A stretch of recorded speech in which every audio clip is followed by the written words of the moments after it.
If you're brand new to Fusion, this is the video for you. This is almost an hour of solid gold wisdom for beginners. And if you're trying to wrap your head around Fusion nodes, this is going to light it up for you. If you want to follow along with this video, here's a link right here to download the assets that we're using, and down there as well in the description. Click on that. It's a really small download. And you can try this out for yourself. Free assets to help you learn Fusion. You're going to sit in on a coaching call with me. This is something in the past that I've charged quite a bit of money for, but I really want to help as many people as possible learn Fusion. And so hopefully this video gets you started. And then if you want to dive deeper, we have some other training and everything you can check out. But for now, get a cup of coffee, relax, and let's get our learning on. let's go. If we were to have bread, right? You're going to follow a recipe to make the bread. So what are the main steps to make bread? Basically putting the ingredients together, then knead, and then let it rise for a while. Yep, knead, rise, bake eventually, right? And we have all the ingredients that go together before that. So, there's like flour and salt and all of that stuff, right? Let's just do 3 just to say, water, whatever it is. Yeast. I've made a bread or 2. Actually, I'm terrible at making bread. I've tried so many times and it just never works for me, but that's okay. If we're going to make bread, there are these series of steps that we're putting stuff together, and then we're doing things to it after they get mixed together, and we're doing it in an order, right? So this is how a recipe works. So what we could do, if we're going to make this recipe, is we could put this into like a flow chart, right? So for instance, I know a little bit about this. Like we're going to mix the water and the yeast together, and we're going to mix the salt and the flour and all the other stuff. Just pretend there's all the other things, right? We're going to go from water and yeast. We're going to add that to the salt and flour, and then we're going to knead it, and then we're going to let it rise. Then we're going to bake it, and then at the end, it's bread, right? Okay. This is essentially how nodes work. What you're doing is you're making a series of instructions. You're basically making a recipe for whatever you make. Now, the reason why it doesn't seem as easy as that is because it doesn't feel like you need to go that crazy. It just feels like you can just slap them together, right? So for instance, if we wanted to, if we wanted to make a blue background with a cute little cat on it, literally I just made that here, but just by putting a blue background and then throwing the cat on it. Cool. And so it feels like that should be really simple and really easy.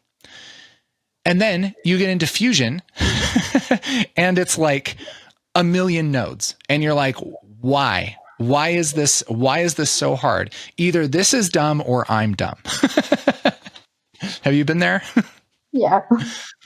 Yeah.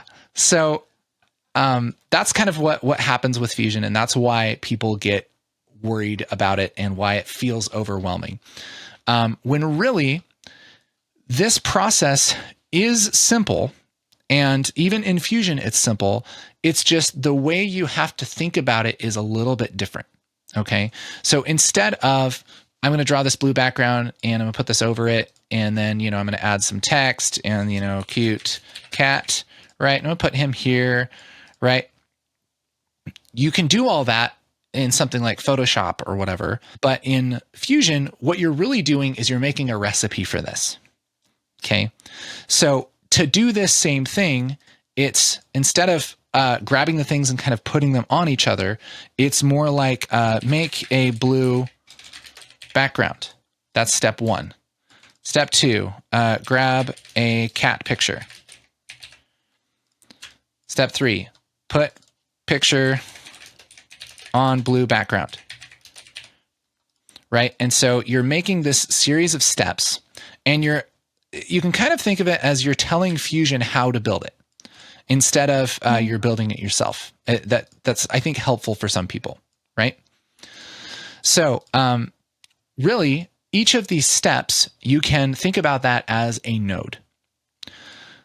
So a node is what we call these little boxes, and it seems really horrible and intimidating, but really all it is just a box that you're making a flow chart with, and each box has one job. And so you'll have a node that has this job of making a blue background. You'll have a node that grabs a cat picture, and you'll have a node that puts the picture on top of the blue background. Does that make sense so far? Yes, it's basically breaking it in very small steps. Yes, it's very small steps. Okay. At first, this is going to feel mind numbing. Like, why do I need to break this out into such small steps? This is way too much work. I'm quitting. Right. Because it's just so, it's like, why? Why do I need in 2024? Why do I need to break this out like this? When you're doing really basic stuff, it feels like it's way overkill. But then once you get just like one step past it, it clicks and you're like, oh, okay, this is actually a really smart way to work. Like once it's just like 10% more complicated than something really basic. So what I think is the problem is a lot of people hit that hurdle of, all I want to do is put a freaking cat on top of a blue background. Why do I have to be an engineer? Yeah, it seems very simple. So why do so much work for something so simple? Yes. I think, yeah, Yeah. makes sense. And so you're not crazy or dumb for thinking that. That's how I thought about it. And that's why I shied away from Fusion for a long time, is because I'm like, dude, I could do this in 2 seconds in Photoshop or After Effects or whatever. Why do I have to do this? The thing is, once you get to start to animating the cat, or you want to put in a couple more layers, or you want to change the background, or things like, if you want to just get a little bit fancier, then the nodes are going to be like, oh, actually, it's really convenient to have it broken out into these steps, because if I learn how the nodes work, then I can see all of the steps laid out in a really nice, really clear recipe, instead of a bunch of stacks of things that I don't know what they do. Does that make sense, or did I lose you? Yes. Okay. So I'm going to ask you to just suspend your judgment on how much work this is until we get to that point. And then there's going to be a point where it clicks. Okay. So until then, just accept that we're doing way too much work. There are all of these nodes up here. And I don't know how familiar you are with the interface in Fusion. Have you played around with the interface? Yes, I've also watched your 5 hours long videos about the soul. So Okay. So you should at least sort of understand the interface here. Okay. So all of these are different nodes that we can add. Okay. But there's also, under effects, if we go to tools, all of these are nodes that we can add. And I mean, there are literally hundreds of nodes. And the other part where people get real scared is they go, what the heck, man? How am I supposed to know all these nodes? Look at this. I mean, I'm still scrolling. That's what I meant when I said that if you know what you want to do, then and how to do it, then it has a lot of potential. But if you don't know what you want to do exactly, and you don't know how to do it, and what everything does, it gets really, really overwhelming. Yes, exactly. There's all this stuff, and yes, you can see the potential, but it's like you're walking into a great big workshop where there's hundreds and hundreds of tools and machines and stuff. You don't know what they do, and you're like, all I want to do is like grab a hammer, and I don't even know where those are, you know? Yeah, that makes sense that it feels overwhelming. So the first thing that we're going to do is ignore that there are hundreds of nodes. We're going to ignore that. Okay.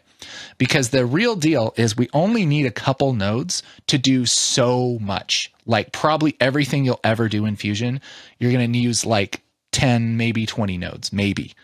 Okay. Thinking that you need to know all the nodes is just, you just don't need to. Okay. So there are really only like 4 different kinds of nodes. And this is the key. This is where it starts to make a little bit more sense because, okay, if you look at somebody's big comp online, you know, and they have all these nodes and everything, you're just like, how am I supposed to navigate that? How do I know what each node does and stuff? Well, there's only 4 types. And so we're just going to go through the 4 types here. First thing would be an image. Okay, so there are a couple images that I gave you. And so if you drag this into a Fusion comp and drag that up into a viewer, we can view our image. Okay, so that's an image. And really, an image node is anything that creates an image. So it's not necessarily grabbing an image from the media pool, but it's a node that has one job, and its job is to create an image. A media in takes an image from the media pool, and it creates an image inside of Fusion. But you can also create an image from scratch with like a background node. Okay. So what this does is this makes a background. So we have a black background. We can go over here to the inspector, just like in the edit page. We can mess with whatever we have selected here in the inspector. So we can turn that to a red background. So this has one job, make a red background. Okay. We could also grab fast noise. What that does is it makes clouds. We could grab text. What that does is it makes text. So it's making an image of that text. Okay. So all of these nodes do pretty much exactly the same thing. They're creating an image somehow. Does that make sense? Yes. Okay. So I'm going to add something called an underlay. And that just helps us label things. And we can get into how to do this here in a minute. But for now, we're just going to label these images. Okay.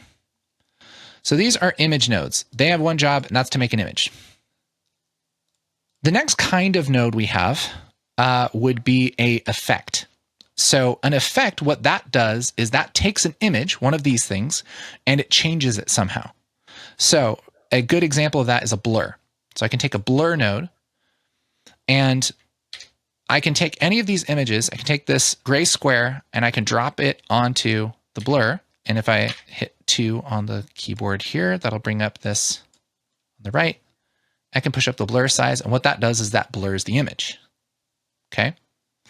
So with an effect node, you have to have something plugged into it. That's the image that it's going to change. Okay. And you can use any of these. So this is fast noise, but blurred. That's fast noise regular, but you can't really see the blur very well, but background, but blurred. You won't be able to see that either. So great. Okay. So we have an image that looks like this. We change it to a blurry image, right? Media in, same thing. Goodness. Okay. Media in, same thing. We have a blurry cat instead of a regular cat.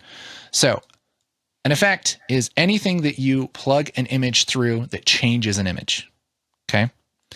Now there are several different effects. There are color. That's a color corrector. So if we want to make everything blue, same thing. We plug this media into it, and it makes things blue. Works the same for any image we plug into it. Same thing for curves. Same thing for brightness and contrast. There's a bunch of different effects, but they all work essentially the same in that they take an image, and then the image that it makes is a modified version of that image. So this is the second category of nodes. Okay. So this is effects. Again, all the effects work the same, and they all need an image, and they all make a modified image. So the next thing we'll have is kind of a special node, and that's a merge. To the right of the second divider, we have the merge node. And a merge has one job, and all it does is it puts an image on top of another image. Just like you were to have a piece of paper, put another piece of paper on it, that's what you do. Instead of like what we have in the edit page, where if we wanted to have some clouds and then we put our cat on top of the clouds, we would do that by just adding a layer like this. Mm-hmm. We don't really have layers in Fusion. We have to use a merge node. A merge node is essentially how you set up a layer.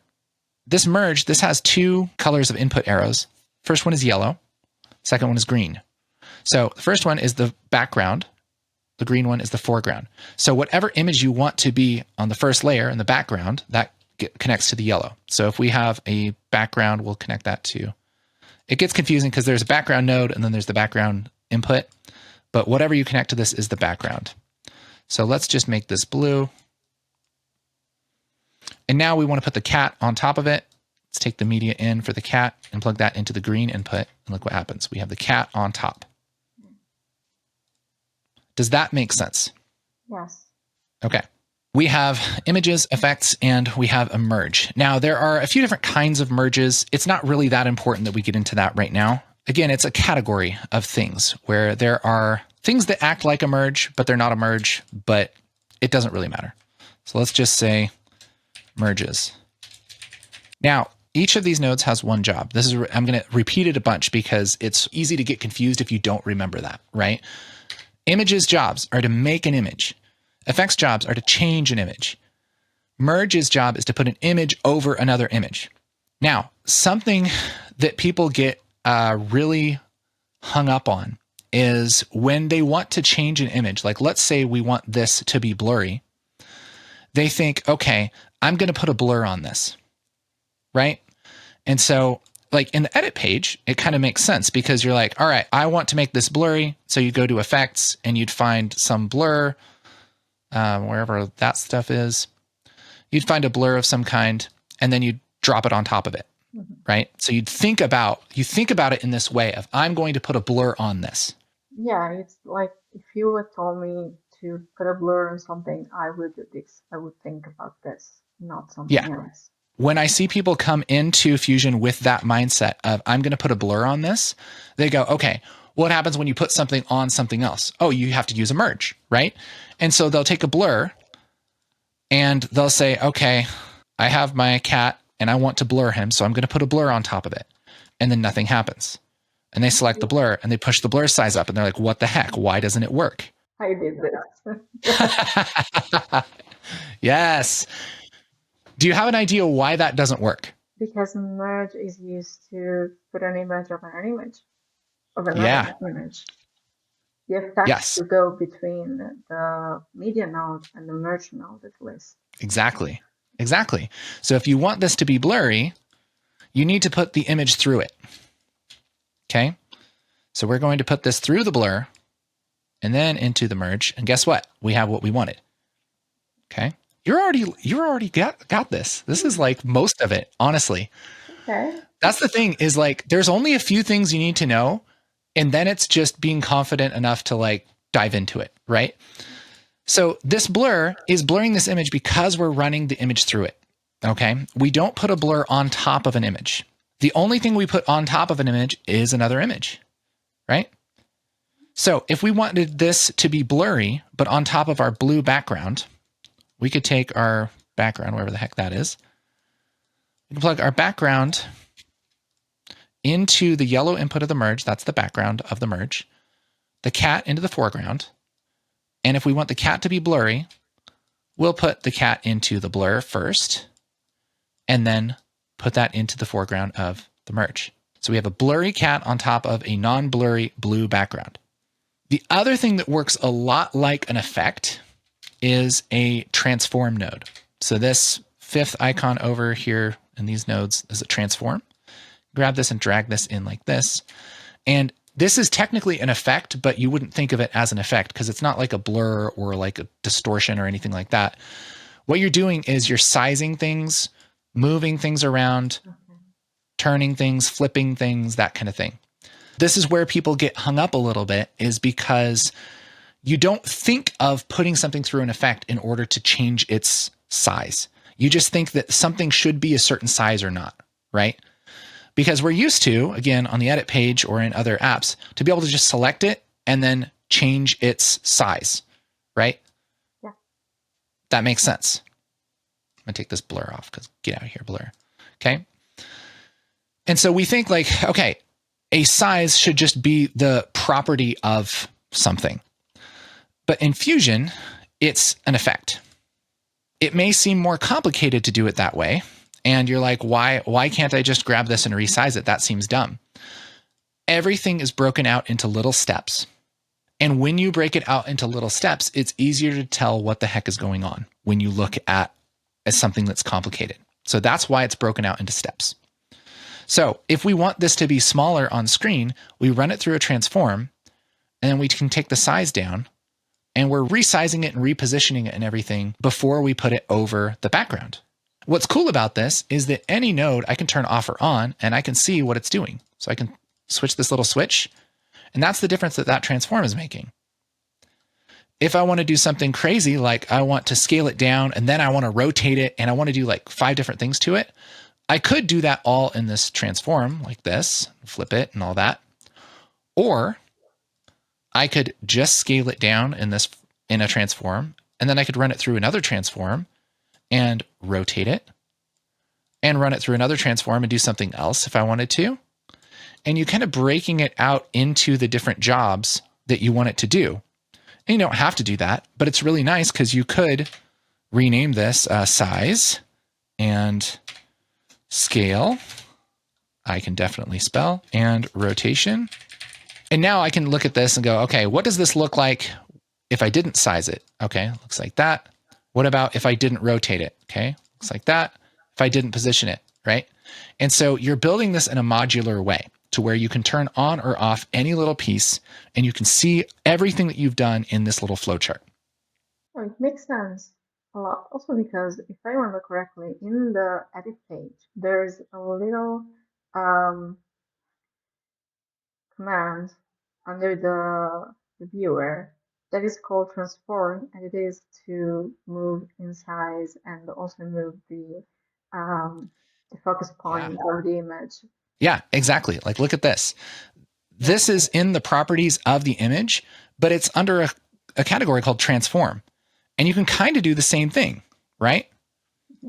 And so you can sort of think of this in the edit page as running through a bunch of effects, right? It runs through the transform, then there's a crop, there's a zoom, there's a way to composite it, there's stabilization, there's all this other stuff, right? And so each one of these in Fusion is just a node instead of it being built into the image itself. This actually makes it very easier to understand. Right? Right? Good. That's good. That means it's working. There's really only one other major kind of node that you're going to need to know. There's some other ones that aren't that important right now, but the other major one is a mask. So have you ever masked anything? Do you know what I'm talking about when I say mask? Yes. So let's say I want this cat to be inside of a circle, like him to be cropped to a circle. I can take a mask, like a circle mask, and connect this, and he gets cropped to that circle. The way that we do that in Fusion is we use these nodes right here that make various different kinds of masks. So there's a rectangle mask, a ellipse, there's a pen tool, basically, where you can make your own shape, right? There's a couple different versions of that. But really what that's doing is that is making a shape that is going to limit what another node can do. What we're really doing when we connect a mask to something, we always connect it to this blue input. The blue input is always the mask input. Always, always, always. So this node has one job, remember. What's the media in's job? It's the base of the image that is going to put out in the end. Yeah, it grabs an image from the media pool or from the timeline, yes, right? Okay, yeah. It brings an image into Fusion. This ellipse, what we're doing is we're saying, okay, here is a circle. This is a circle. And inside of this circle, I want you to do your job. Outside of the circle, don't do your job. So when we connect this, it's saying, okay, my job is to draw this cat. I'm only going to do it inside of the circle. This sort of makes sense when you're masking an image. But when you get to other stuff, it kind of becomes a little bit more weird. So for instance, if we wanted to blur this image, let's run this through a blur. We'll push up the blur size, make sure we're actually looking at it. Okay. We have this blurry cat. This ellipse, when we connect this to the blur, what do you think is going to happen? The blur is going to be only inside the ellipse. Yeah, the blur is only going to be inside the ellipse. Why? The mask is applied on the blur. Yeah, it's applied to the blur, exactly. Why isn't it doing this? Oh, well, because it's applied only on the blur, on the effect, not the media. Yes, exactly. This is something that trips people up, right? Is they're like, okay, cool. I like this blurry image. I want that blurry image to be inside of a circle. And you're like, okay, this blurry image, I want it only to be inside of a circle. Why isn't it cutting it out? It's because it's only limiting the job that that node specifically does, which is blur things. So it's only going to blur it inside of the circle. This one is only drawing the image, and then we're taking that image that it's drawing, and then we're blurring it, right? Every time you connect something, you're basically saying, and then do this. It goes in order. So we're drawing an image only inside of this circle, then we're blurring the image, then we're putting it over this blue background. then we're going to render it out to the timeline. Okay. What happens if I connect this ellipse to the merge, to the blue input? I mean, everything is going to be inside the ellipse. Everything that the merge is doing is going to be inside of the ellipse, right? It's only going to do its job inside of that circle. So what's the merge's job? Would be to put an image on top of an image and to also put the mask on top of the image. So its job is, you're right, it's to put the image over another image. It's only going to do that inside of the circle. Okay. You can think about it like this. When you make a node, when you run something through the node, you say, do your job. When you connect a mask to it, you say, only here, just right here. Okay. So merge, put this blurry cat over this blue background, just right here. Okay. I'm thinking it's a little, not quite. My mind doesn't understand why the background is not only in the mask. Okay. Because think about this, right? What we have before the merge is this blue background. Okay.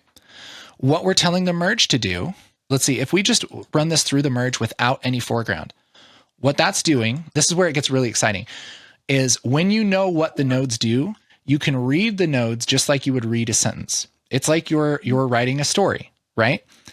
Make a background and then merge something over it. Okay, what are we telling it to merge over it? As of right now, nothing. Nothing. So put nothing over it, and then let's look at it. And so it goes, great, there's blue. There's nothing over it. Okay, cool. Now, let's say put the cat over it. Okay, there's the blue with the cat over it. Fusion will always do exactly what you tell it to do, unless there's a bug or something. But generally, it'll only do what you tell it to do. Okay, take the cat and blur it, and then put it over the blue background. That's what we're saying right there. Okay. Remember, if we don't put anything over the background, it's just the blue. When we do put stuff over the background, it's the blurry cat. So this merge, what this is doing, if we turn this off and on, the difference that it's making is it's putting that cat over the blue background. It's not controlling the background at all. Okay. All it's doing is either putting something over it or not putting something over it. So if we limit the merge's job to just inside this mask, we're saying, do your job, which is put the blurry cat over the blue background, only do that inside of the circle. And so it's only going to do it inside of the circle. If we turn off this merge, it's not going to do anything, right? So what we're doing is we're not limiting the background at all. The only thing that the merge is doing is it's dealing with the foreground, pretty much. Okay. Okay. In fact, if you were to go into the merge controls, I'll just undo the ellipse right now. If we go into the merge controls, there actually are some controls, kind of some built-in transform controls. And what this does is this changes the foreground. And so it's sort of like in the edit page when you have those transform controls, but all it does is affect the foreground. Okay. Merge is all about how the foreground goes over the background. It kind of leaves the background alone. So when we connect this, it only controls the foreground. I want you to talk me through how I would make a node graph. Let's make lemonade. Do you know how to make lemonade? Yes. Great. I don't even know how to spell lemonade. Okay. What are the steps to make lemonade? To squeeze the lemon. Okay. Add some sugar to some water and then add the lemons in. Add sugar. Add lemons. Add sugar to water. Is that what you said? To water? Yeah. Okay. So this is going to be kind of frustrating. All right. I'm purposely going to be very difficult here, but I promise you it's for a reason. It's not just to make you mad. Are you ready for that? Like, not really. Let's try. Let's see what happens. Okay. I'm going to be Fusion, and my job is to do whatever you tell me, and you need to get me to make lemonade. All right. So far, you've told me this is what we've built. Okay. Okay. And this is going to get, I'm excited and scared at the same time. Okay. To make lemonade, you're telling me to make lemonade. I'm going to squeeze. What do I squeeze? I don't know what to squeeze. Then I add sugar to water. I don't have any water. Add lemons. Okay. Where did I get lemons? Okay. Help me out. So, first of all, you need to go to the grocery store and get some lemons and sugar. Okay, so I need to get lemons somehow. Get lemons. And I need to get sugar. Right? Yes. Okay. Let's say that each of these steps assumes that I went to the store and got lemons and got sugar, and now I have them here. Okay. Where do I put get lemons? Does that go first, second? What do we do here? It will go first. Okay. So lemons are first. Get lemons. What do I do with the sugar? It also goes first. Okay. Now what do I do? Get a knife and cut the Okay. lemons. Okay. Cut the lemons. We'll simplify this a little bit and say cut the lemons. Okay. So we're going to cut the lemons. So you mean these lemons? Yes. We're going to take these lemons and cut them. Okay. Now what do I do? Now you need to squeeze the lemons. Okay. So this is what I'm supposed to squeeze. I get it. Okay. Then I squeeze them. Squeeze the cut lemons or squeeze the lemons before I cut them? Squeeze the cut lemons. Okay, After great. you cut them, you need to squeeze them. Okay. Cut the lemons, then I squeeze them. Okay, great. Now what do I do? Now you need to fill a jug with water. Okay. Where do I get the water? From the tap. Oh, okay. All right. So I need to get water. Okay. Okay. So this is the water you want me to fill the jug with, right? Yes. Okay. So I get the water, fill the jug with water. What do I do with that? Now that you have the water, you should put in it the lemon that you squeeze in. Okay. The squeezed lemon goes into the water. Okay. So let's say we do it this way. This will be nice to me. Okay, we get some water, we fill a jug with the water, then we add the squeezed lemon to the water, right? Add to water. Okay, so this is the water we're talking about, the water in the jug, right? Yes. And we're talking about the squeezed lemon. That's what we put into the water, right? Yes. Okay, so we're combining two things this way. Now to the water, you need to put the sugar that you got. Oh, so this sugar that I already got, and then I add this sugar to the water, right? Yes. This water? The water that I squeezed lemons into? Yes. Okay. Okay. So then I have, right now what I'm doing is I'm getting some lemons, I'm cutting them, then I'm squeezing them. I'm getting some water, I'm filling the jug with water. Where'd I get the jug? I don't know what's going on here. Get a jug from the cabinet in the kitchen. Okay. Get a jug. All right. Okay. Okay. Good. I thought I was going to have to lose my mind there for a second, but I'm okay. Oh, thank God. Okay. Okay. All right. We're okay. I don't need to make this red anymore. This is fine. Okay. I'm going to fill a jug with water. Oh, okay. Then I get some sugar. I add the sugar to the water. So now I have sugar water with lemon squeezed in it. Now what do I do? Oh, you mix it. Mix it. Okay. All right. So I'm going to mix it. Okay. Then what? Put it in the fridge or drink it. All right. So let's just say then we're done. We drink it, right? Yay. I know that was like purposely kind of annoying. This is how Fusion will treat what you're trying to do. The good news is that it won't be quite as frustrating because everything will be in front of you and you'll know you need it instead of just trying to describe it to an insane person. All of this is analogous to what Fusion does. Okay. A lemon is like an image. So what that is like our raw ingredient, our starting point. Okay. A jug is also like that. Water is also like that. Sugar is also like that. We don't do anything before it. It's the starting point for each of those. Does that make sense? Mm-hmm. Cutting lemons, what's that like? An effect.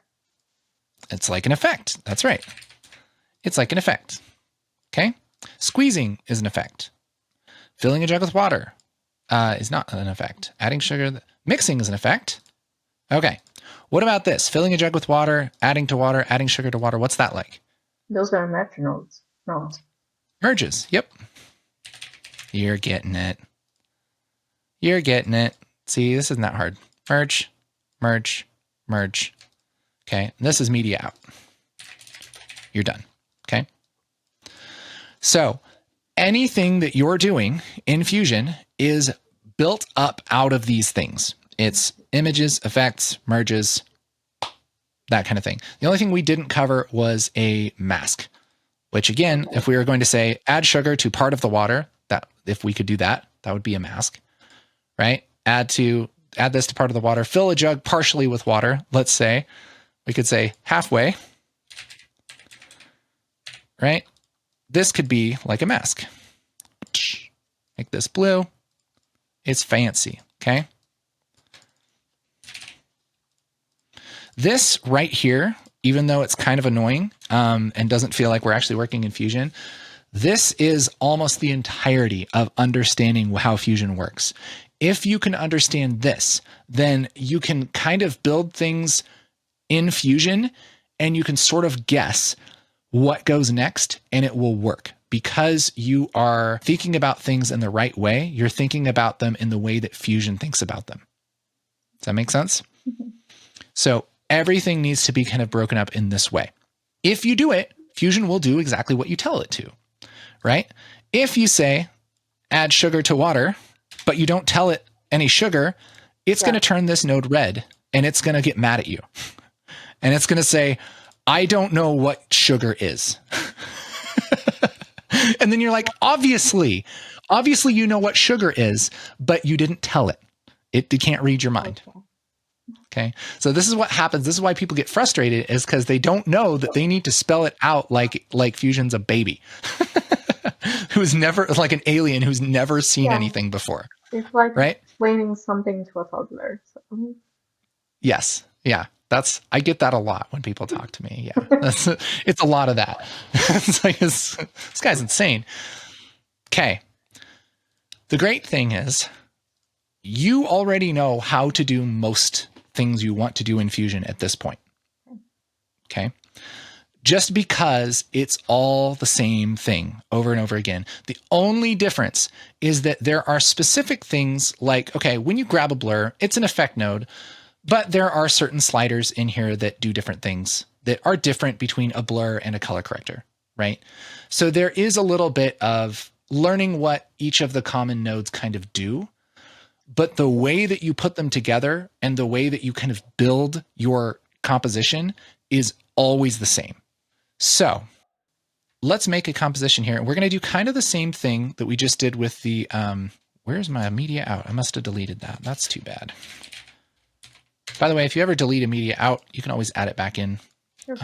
The little menu I'm doing is Shift Spacebar, and you can search for anything you want. That's a lot faster than going up to effects and everything. In fact, even if you know an effect that you kind of want to do, but you don't really know what it's called, this is a great way to kind of figure it out. If you're like, yeah, I want a blur of some kind, you can type in blur and it'll show you all the blurs, right? So like there's a lens blur, Gaussian blur, all these different kinds of blurs, right? If you're like, I want it to like warp or something, you can say warp, and there's a bunch of different kinds of warp. And there's things that are like warp, like there's warper, there's grid warp, there's dent, there's lens distortion, there's all these different kinds of things. Again, you don't need to know all of these. If you're trying to get a specific effect, it's not going to hurt anything to just be like, okay, what does dent do? I don't know what dent does. Look at that. It's an effect. So you plug a node into it and you go, okay, what does this do? Open it up, mess around with these things and see what it does. That's okay, right? But it works like an effect. You run an image through it, right? Even though the specifics are a little bit unique, the way that you put it on is the same. Does that make sense? Yes. I want you to tell me how to put this cat over a blue background. How do I put him over a blue background that's like just a normal size, like a normal background? We need, first of all, to create a blue background. Okay. So I'm going to grab a background node. How do I see what this is doing? You have to drag it to the viewer next to the cat. Yep, I could totally do that. I could also hit 1 or 2 on the keyboard to bring it up. Yep, that works. Now we need to change the color to blue. Okay, so we'll change the color to blue. Something fancy. Okay, Why are the controls in the inspector here for this background, but they aren't right now? Like, how do I get these controls over here in the inspector? I'm looking at the blue background. And I go, I want to change this color. Why can't I change the color right now? Because you've selected media in one, not the background. That's right. Yep. The inspector is always what you have selected. Just want to double check on that. Okay. So we have the blue background. Okay. Now what do I do? We need a merge node to put the media one on top of the background. Okay. So I'll make a merge node. What do I connect to the merge node? How do I connect this? Okay, so the background goes into the background input. Okay, which one's the background input? The yellow one? That's right. You know how you know? Is you can mouse over it and it says background. That's a great way. Other thing you can do is right click and drag on this and let go and it'll give you a nice little menu. So if you ever forget what any of the colors mean, you can just do that. So background. Okay. So now this merge, if I bring this up in 2, we have a blue background. Okay. Now what do I do? Now we need to basically put the media in and the foreground, which is I think the green arrow in the merge node. Okay. So I'm going to disconnect this, take this media in 1, and I'm going to put that into the green arrow. Is that right? Yes. Connect this output to the media. Yeah. Go ahead. I mean, we put the cat on the blue background. Perfect. Okay. Now what we can do is to use a transform node to reduce its size. Okay. Awesome. Transform, where do I put it? Between media 1 and merge. Okay. So I'll put that there. Okay, that's connected. And now how do I make this smaller with the transform node? It's not doing anything. Go in the inspector and reduce its size. There we go. Okay. Okay. Cool. Great. What should I do if I want the blue background and the cat to both be smaller? If you want them to be smaller, you cannot make the background smaller. Let's try it. Let's take a transform. Here's what happens if we put it. Let's put the background through a transform first. Okay. We can take the size down. Oh. What that's going to do is scale that background down. Okay. And then it's going to put that cat over it. And there's going to be this transform changes the background and this transform changes the foreground, right? Okay. Now, those are individual. What if we want to do them both at the same time? You put a transform between the merge and the media out node? Yeah. Let's take this. I'm just holding shift to drag it out and drag it back in, by the way. Do that. Now we can size this down. Oops, should probably actually look at it. There we go. And now we can size them both together. Okay. So that's really helpful because now I can take a group of things, a whole bunch of things together, and I can move them all as one when you put them through a transform node. Why is that happening? Because the transform node is right after the merge node? Yeah. Yeah, you're on the right track. Exactly. The big reason, the really technical reason is if we take this merge, this is the image that this merge is making. Okay. It's a cat that's this size over a blue background that's this size. We're taking this image and we're scaling it down afterwards. That's what we're doing, right? You always think about what are you plugging into an effect? That's the beginning of it, right? And then when it comes out, that's the effect applied. Okay. So depending on what we put into this transform, that's going to change what this looks like, right? It might seem obvious at this point, but it's real easy to kind of forget that once you get a few nodes in and you're like, why can't I move all of it? It's again, because Fusion is a toddler and it's only going to do what you tell it to do. Although toddlers don't often do that. So I don't know if that quite works, but so yeah, that's why that's going down. If I were going to make a subscribe button in Fusion, just building it in nodes, telling how to do it, what would I do? Do you have any idea? We will have to create a background, the button, and then the text. Okay. So I'll just say, let's see, sticky note. Okay, so we'll just write this down. So we have a little hit list here. Okay, this is great. When you're new to Fusion, this is a great way to do it. Okay, so we need some background of the button, and then we need text. Okay, so that'd be like the most basic looking button, right? Is just some kind of background shape of the button, right? What shape of the button do we want? Rectangle. Okay, so this needs to be a rectangle. Okay, so now all we have to do is split this up into little parts so that we can understand how to make it. It's just like making the lemonade, right? So there's a couple ways that we can make a rectangle in Fusion. One thing we could do would be to grab a background like this. And what color should we make the background of the button? Red. Okay, so let's make it red of some kind. Okay, but we don't want it to be this size. We want it to be like button-shaped rectangle, right? Mm-hmm. How would we limit that to being the shape of a button?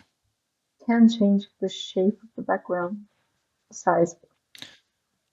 You could. Yeah, sure. So we could do a transform. Transform node. Right? And we could take the size down like this. We could change the aspect if we wanted to. Mm-hmm. And that would give us essentially what we're wanting, right? Yes. The great news here is there is no wrong answer. It's if it makes what you want it to make, it totally works. Okay? So that's great. Let's keep going with that. So there's the rectangle background for this button. I'll just zoom in so we can actually see. Okay. The next thing we want is the text. So how do we put text on this? We create a text node, first of all. Okay. Text node. And drag this over to the left. We use a merge node to put it on top of the background. Okay.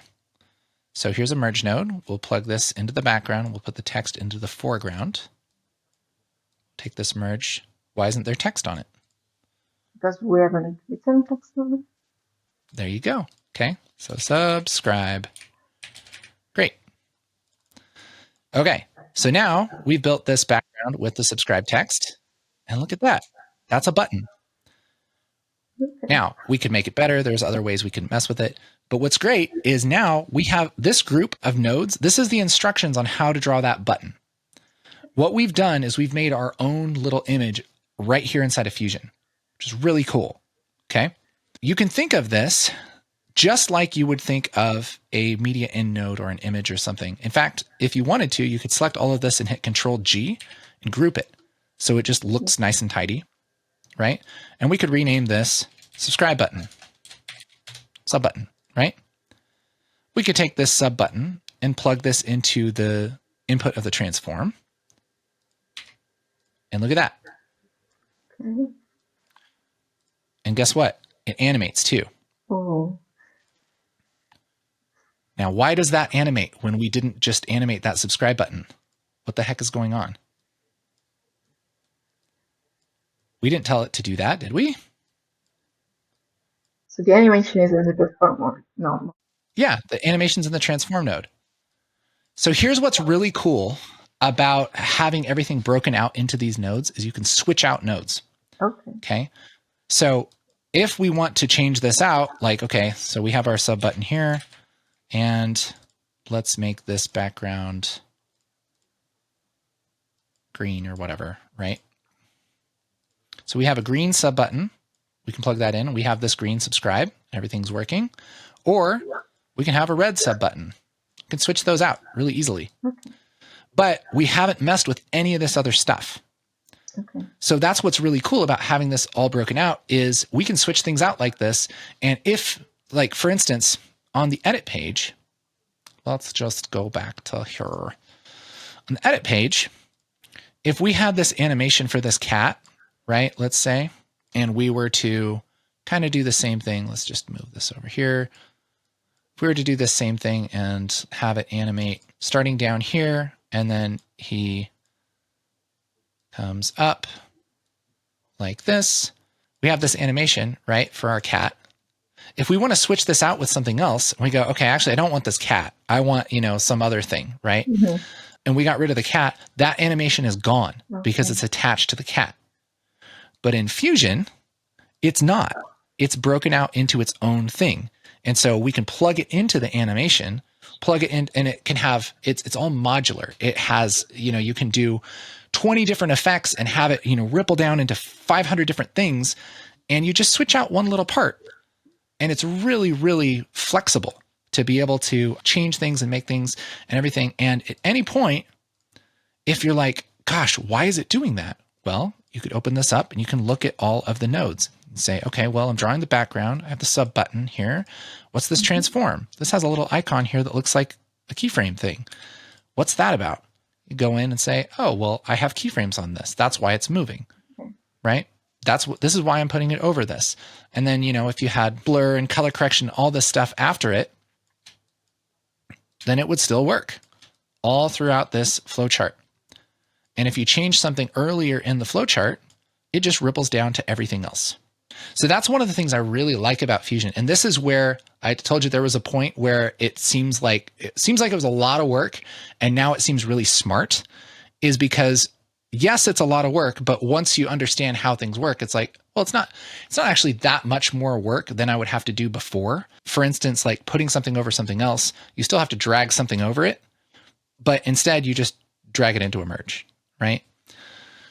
But all of that work and everything of making this, all these separate things, once you get just a little bit complicated, even at this point, you're just like, well, if I want to change any part of this, everything's laid out right here. And it's really easy for me to find the parts that I need to change. Like if I need to make this blurry, grab the blur, push it up. If I need to change the colors, grab the color correction, change it. If I want to change the size of my button, I can add a transform node here and change the size of the button, right? And so it gives you a lot of flexibility. Yeah. Does that make sense? Yes. Okay. This is honestly like most of what you need to know to work in Fusion. After this, it comes down to practicing. So do you feel like you could open up Fusion and make a basic motion graphic right now? I think so. Do you want to try it out? And I'll help you walk through it. Okay. Why don't you share your screen? Okay. And you can use those images that I sent you. Also, I will start with the clouds. Okay. Let's just make a cat floating in the clouds. Okay.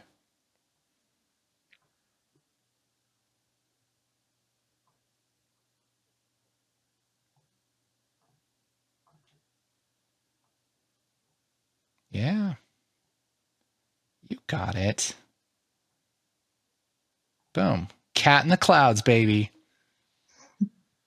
It's working. The cat is in the clouds now. I want to make the cat a little bit smaller, so I'm going to the transform.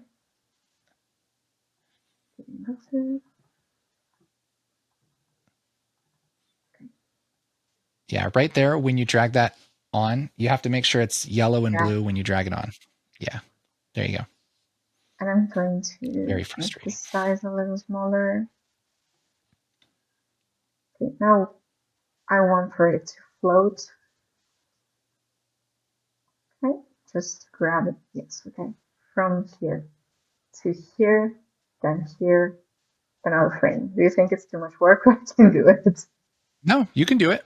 Okay. I bet you know how to do it. Start here. Show me more, a bit more. Okay. How do I create? Okay. So you're still at the same time right now. Yes.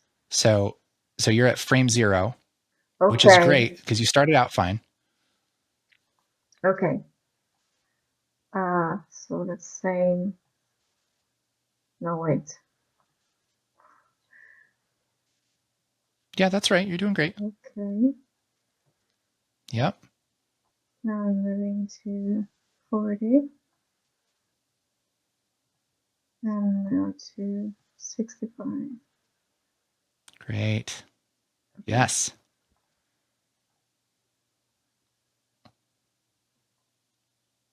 You did it. That's amazing. Good work. It was easy. It was really, really quick. Did you ever think that you could make something even simple like that in Fusion? No, no. I kind of put Fusion in the back burner, like, okay, yeah, think about it later on. Well, that's Thank awesome. you. You're welcome. I'm so excited for what you'll make now. That's so cool. Huge thanks to Sylvia for being our guinea pig and letting us share her experience with the world. Just a reminder, if you want to follow along, we have some assets here where you can download and practice. Here's a little video that goes into more about that with those assets, a little couple things we could do. Such a descriptive way to say it. A couple things we could do. It's true. Anyway, free assets to learn Fusion right there. I'm out of coffee.